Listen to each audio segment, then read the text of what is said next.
Mr. Speaker, the Prime Minister is making defence cuts to create a leaner military and is delaying major procurement projects until after the next election.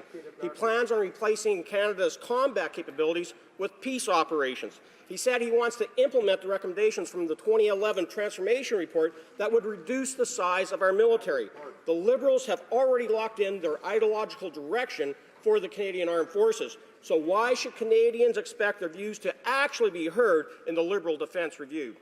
The Minister of National Defence. Mr. Speaker, our government is committed to the Canadian Armed Forces.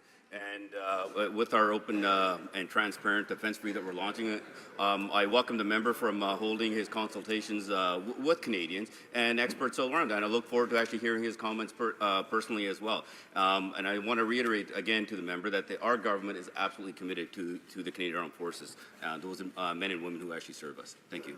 Member for Selkirk, Interlake, Eastman. Mr. Speaker, last week I had the opportunity to speak at the 9th Annual Kiev Security Forum. All speakers share concerns over Russia's continued aggressive military actions.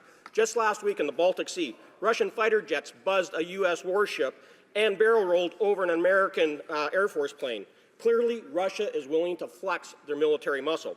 So will the Liberals take the Russian threat seriously in the defense review, or do they think talking to Putin is the appropriate defense posture? The Minister of National Defence.